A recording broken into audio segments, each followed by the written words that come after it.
Mis estimados hermanos, seguimos con nuestros estudios en el libro de Job y, como ustedes se darán cuenta, estamos en curso de la tercera ronda de discursos con los que los amigos de Job intentaban consolarlo. En esta ocasión, nuestro estudio es la primera parte de la tercera respuesta de Job a Elifaz. Y decimos que es la parte 1, está concentrada en el capítulo 23. Es breve, mis amados hermanos, solamente tiene 17 versículos. La parte 2 va a estar fundamentada en el capítulo 24, que ya tiene su buen número de versículos, pero es una respuesta bastante amplia la que Job le da a Elifaz.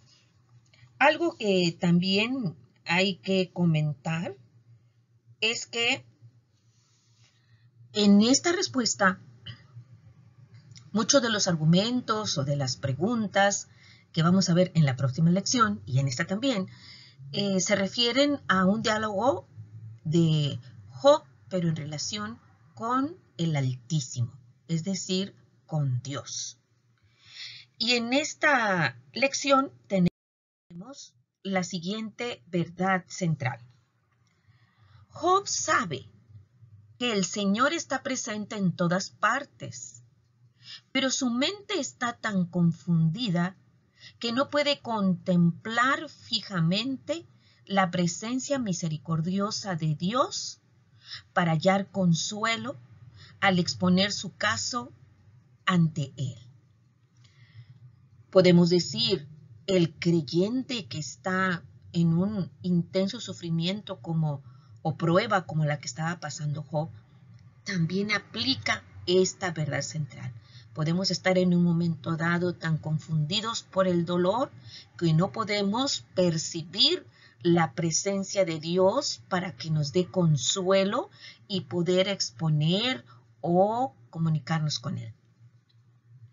Entonces, conozcamos más aspectos acerca del sufrimiento y las causas que pueden presentar las tribulaciones en el caso del creyente.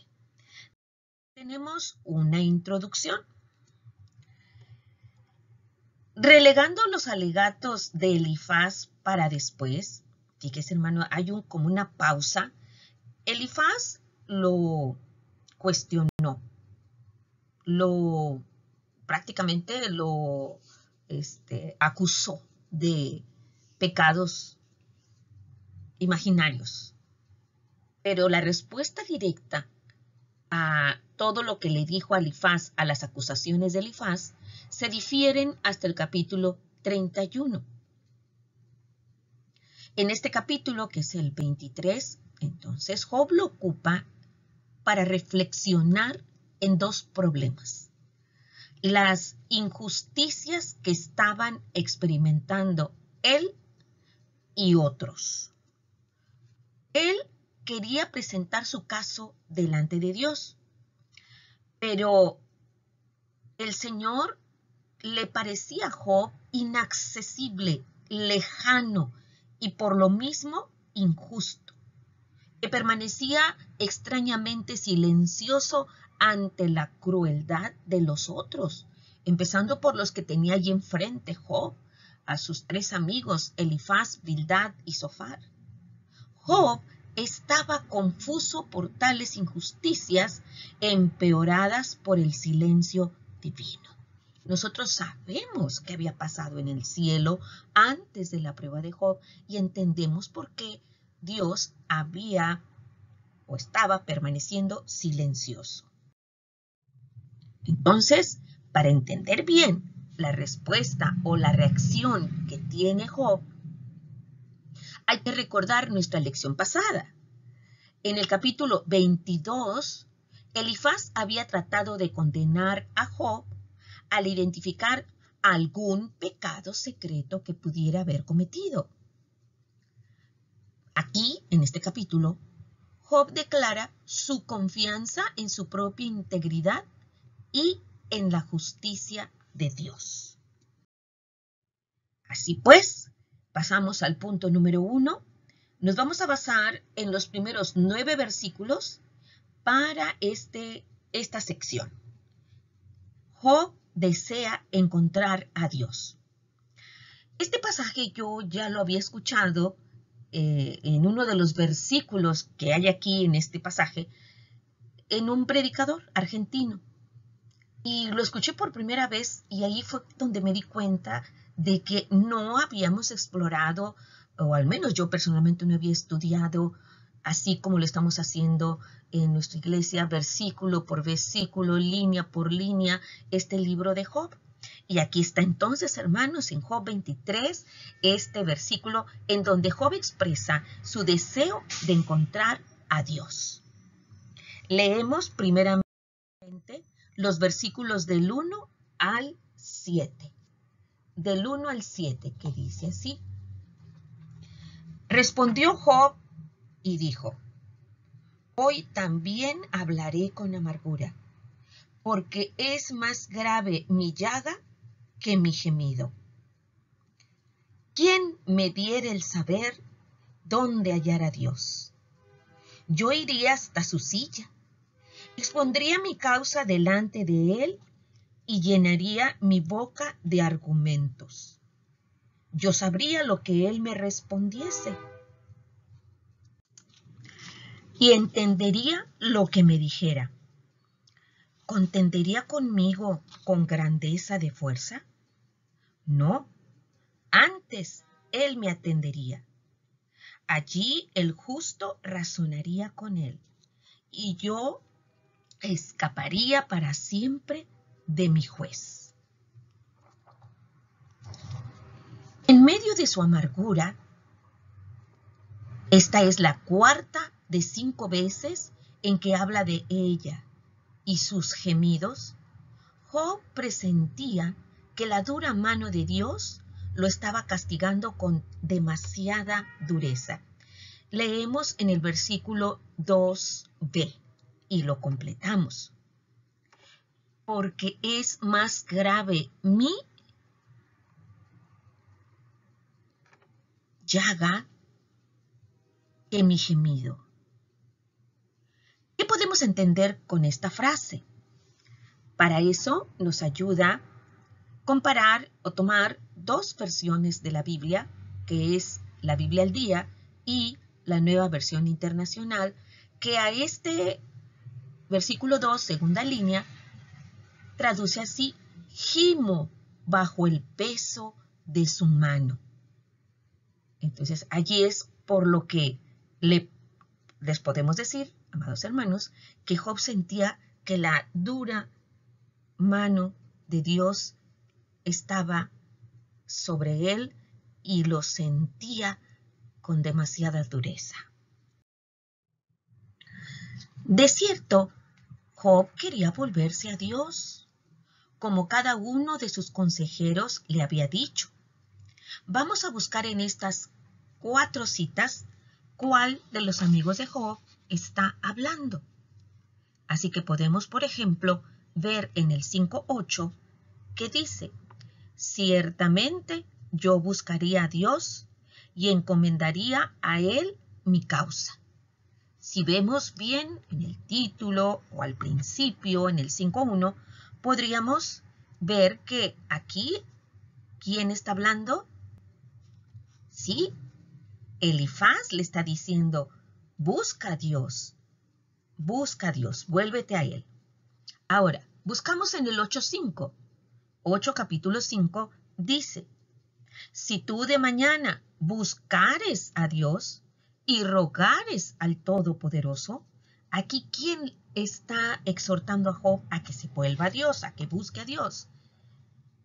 Así es, hermano, está hablando Bildad. Ahora vamos a buscar quién está hablando en el 11:13. Y exactamente en ese versículo 11:13 dice así: si tú dispusieres tu corazón y extendieres a él tus manos. Entonces, ¿quién le está aconsejando aquí que se vuelva a Dios? Así es, Zofar. Y luego, por último, otra cita más cercana, la vimos en la clase anterior, 22-23. Si te volvieres al Omnipotente, serás edificado. Alejarás de tu tienda la aflicción. Aquí quien habló en la clase anterior fue Elifaz. Si supiera dónde encontrarlo, pero desesperado, exclamó: ¿quién me diera el saber dónde hallar a Dios? Y esa cita corresponde exactamente al versículo 3, ¿verdad? Buscaba la silla, está traducido así en la Reina Valera 60, buscaba la silla. Dice, si pudiera encontrarlo, entonces Job iría hasta su silla, es decir, un bien preparado trono, y expondría su causa delante de él. Exponer su causa. En hebreo, la palabra que se traduce como causa es mispot, otro de los términos legales que con frecuencia se usan en este libro de Job. Dice, presentaría su causa usando argumentos persuasivos y analizando con cuidado lo que él le respondiese. Una vez que Dios conociera los hechos acerca de la inocencia de Job, dejaría de oponerse y contender con él con tal grandeza de fuerza. En donde dice grandeza de fuerza, literalmente dice contender o iniciar un litigio ante los tribunales. Entonces, Job quería encontrar a Dios y hablar con él.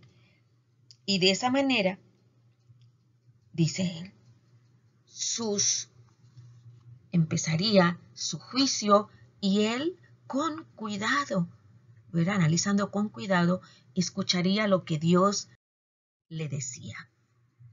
Anteriormente, Job había declarado que no tendría caso presentar sus argumentos delante de él, delante de Dios. Y eso lo encontramos en uno de los discursos de Job en el capítulo 9, 14 al 16. Fíjense cómo dice: ¿cuánto menos le responderé yo? Y hablaré con él palabras escogidas. Aunque fuese yo justo, no respondería. Antes habría de rogar a mi juez. Si yo le invocara y él me respondiese, aún no creeré que haya escuchado mi voz. Pero ahora estaba seguro que un hombre justo como él podría presentar su caso, es decir, razonaría con él. El término es yaka, argumentar o debatir en la corte. El juez lo declararía inocente, con lo cual sus tribulaciones llegarían a su fin. Y podemos darnos cuenta que en este caso ese era el propósito final que, según esto, los amigos de Job querían, que dejara de sufrir. Y entonces por eso estaban tan enfáticos en decir, encuentra tu pecado. Cuando tú te volvieres al Altísimo, Él te va a perdonar y entonces cesará tu sufrimiento. Pero Job establece aquí que él era un hombre, pues, justo, ¿verdad? Y, pues, entonces, él decía, quiero encontrar la silla, quiero entablar un litigio, un juicio, y que de esa manera él me declare inocente y terminar con mi sufrimiento. Ahora, leeremos los versículos 8 y 9, que dice así.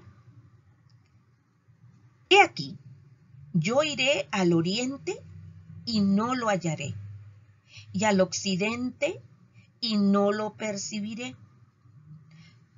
Si muestra su poder al norte, yo no lo veré.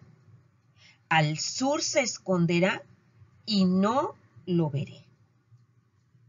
Como se da cuenta, amado hermano, aquí Job está mencionando los 4 puntos cardinales. Job pensó que si un juez no aparece en la corte, los casos no pueden ser presentados ante él. Debido a ello, Job buscaba a Dios por todas partes. Eso es lo que quiere decir los versículos 8 y 9. ¿Dónde está la silla? Y entonces empieza. ¿Estará en el occidente? ¿En el oriente? ¿Estará en el norte? ¿Estará en el sur? Particularmente estos 2 puntos cardinales, oriente y al occidente, están descritos en el versículo 8, ¿verdad? Y en el siguiente, 9, los demás puntos cardinales.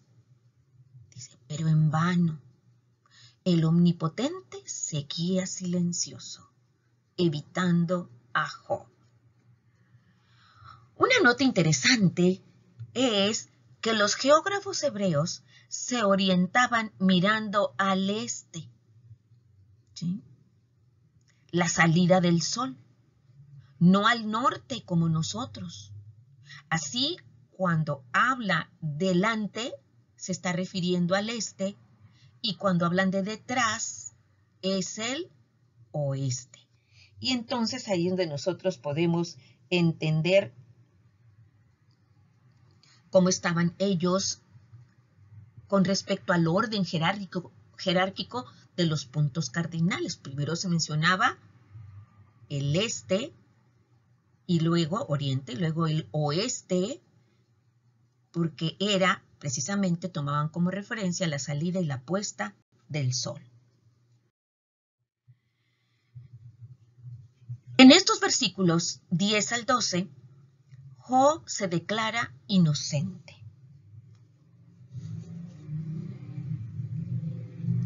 Suponiendo que lo encontrara, o en el Job pensaba, si lo encuentro y cuando lo encuentre, él diría lo siguiente. Dice, mas él conoce mi camino, me probará y saldré como oro. Mis pies han seguido sus pisadas, guardé su camino y no me aparté. Del mandamiento de sus labios nunca me separé. Guardé las palabras de su boca más que mi comida. A este respecto, mi amado hermano, este Job 23:12 casi me recuerda muchísimo al Salmo 119, en donde cada uno de los versículos hace alusión de una forma poética a la palabra de Dios. Entonces dice aquí, del mandamiento de sus labios nunca me separé. Guardé las palabras de su boca más que mi comida. Aquí Job entonces está declarando nuevamente su integridad y se declara inocente. Job sentía que Dios lo estaba evitando por el silencio, porque en caso de que apareciera él, que conocía el camino recto que seguía Job, tendría que declararlo inocente. El sufriente sabía que cuando Dios terminara con él en el juicio, entonces él diría en el versículo, en la línea 10b, fíjense de qué manera Job estaba seguro de su integridad. Él dice, saldré, completando ese versículo, saldré como oro. En hebreo, saldré significa también brillaré. Tal vez el significado del versículo 10, este que estamos comentando, se refiere a que terminaría el juicio de Job en la corte, en vez del punto de vista más común de que Dios lo estaba probando para que fuera más puro que antes. ¿Sí? Entonces, mucha gente piensa que era como si Dios estaba poniendo a Job en un crisol y el oro que se obtuviera de allí era sin impurezas. Entonces, más bien se refiere a la terminación del juicio en que Job sería declarado inocente. Por eso dice, saldré, brillaré. Job pudo afirmar que era puro como el oro todo el tiempo, antes y durante el juicio, porque él había seguido muy de cerca las pisadas del Señor. Había guardado su camino. Y eso lo encontramos allí. Mis pies han seguido sus pisadas. Guardé su camino y no me aparté.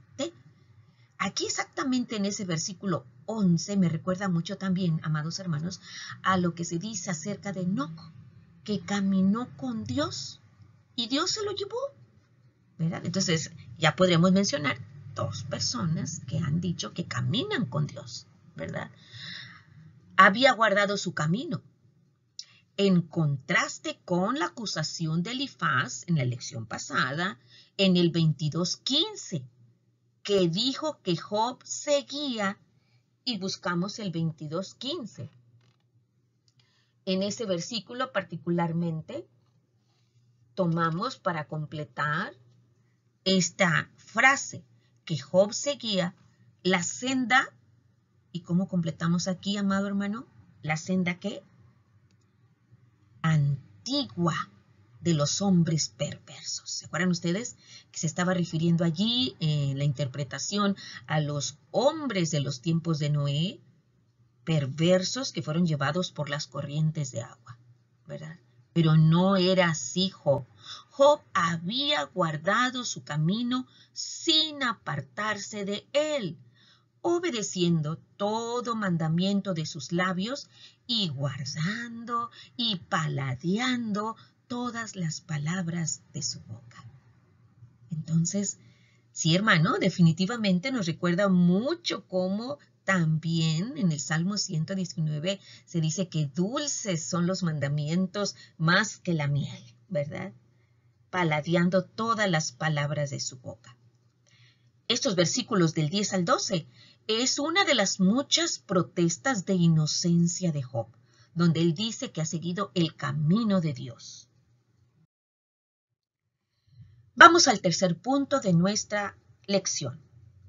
Job reconoce la sabiduría de Dios.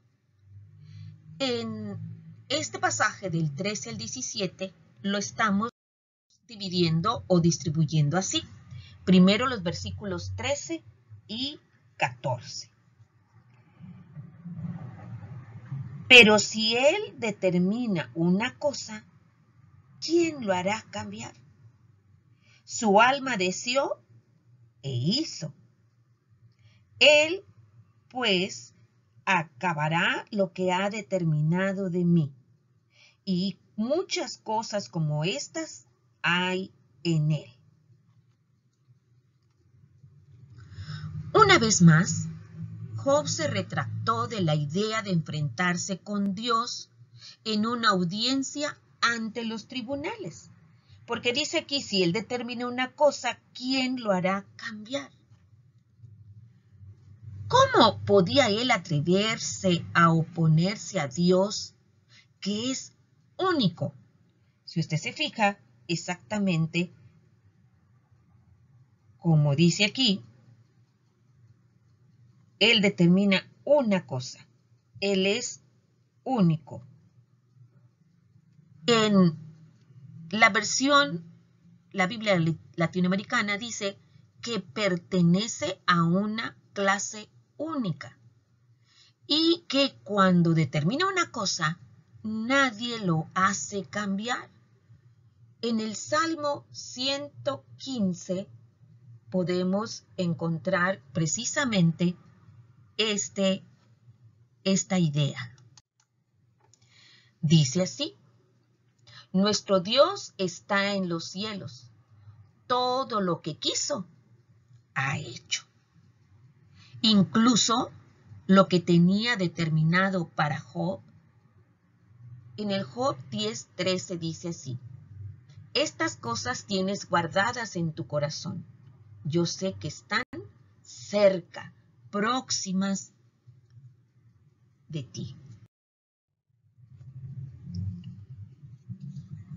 Terminamos este primer segmento de la respuesta de Job a Elifaz, donde prácticamente pues ha sido una conversación de Job acerca de Dios.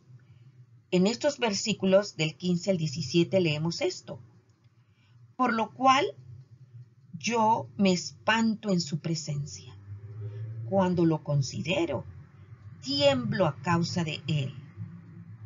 Dios ha enervado mi corazón y me ha turbado el Omnipotente. ¿Por qué no fui yo cortado delante de las tinieblas, ni fue cubierto con oscuridad mi rostro?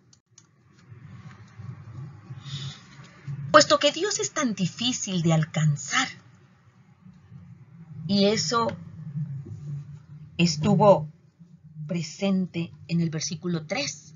¿Se acuerdan? Cuando dice: ¿quién me diera el saber dónde hallar a Dios? Yo iría hasta su silla. Y en los versículos 8 y 9, donde dice Job que lo busca por todos los puntos cardinales, y Dios es soberano, donde dice 13 al 14, si Él determina una cosa, ¿quién lo hará cambiar? Su alma deseó y lo que Él desea lo hace. Entonces Job estaba débil y lleno de espanto.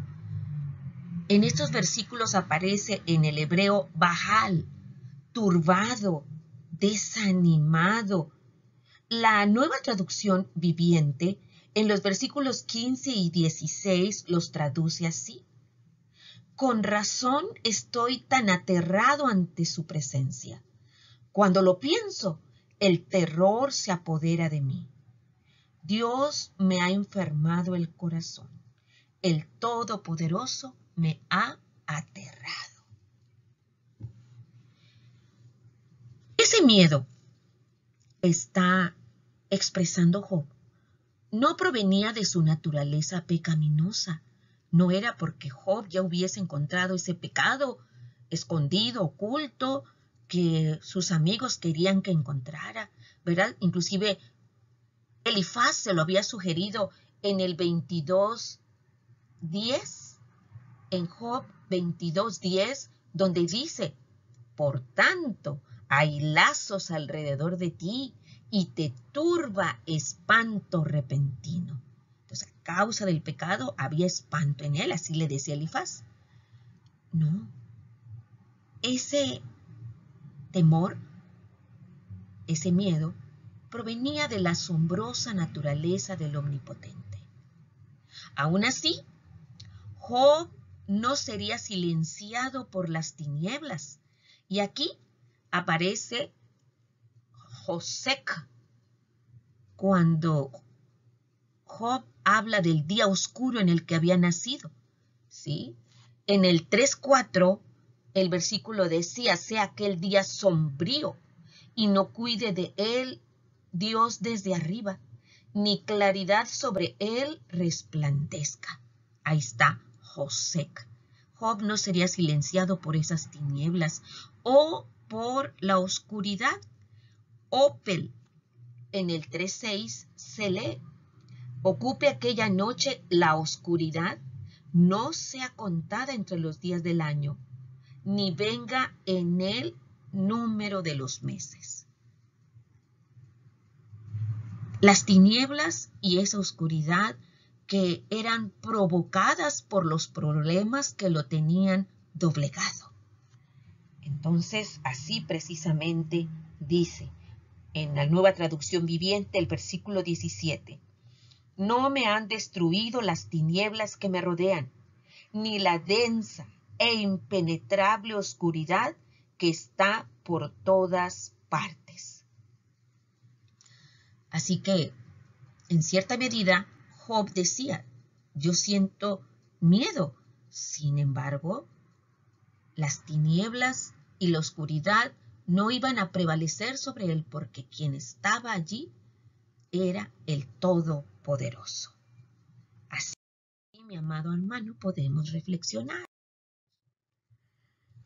Siempre tenemos la posibilidad de tener pecados escondidos en nuestra vida.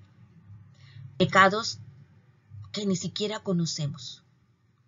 Especialmente cuando viendo la palabra de Dios, conocemos los estándares de Dios que son tan altos y nuestro desempeño, nuestra naturaleza es completamente imperfecta.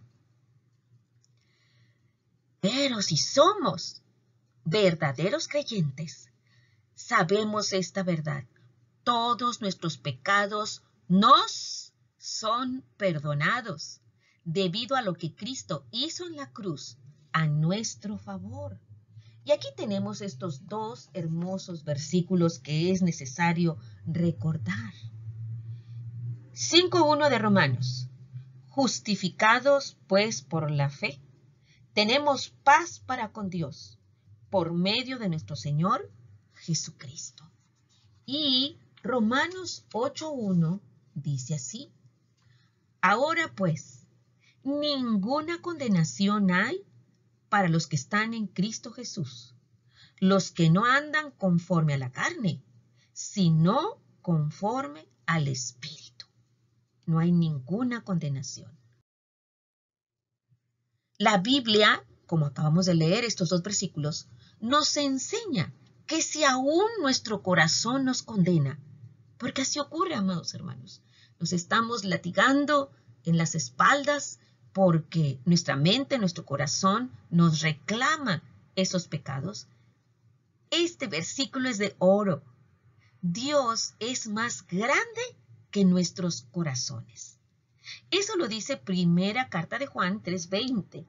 Dice, pues si nuestro corazón nos reprende, mayor que nuestro corazón es Dios, y Él sabe todas las cosas.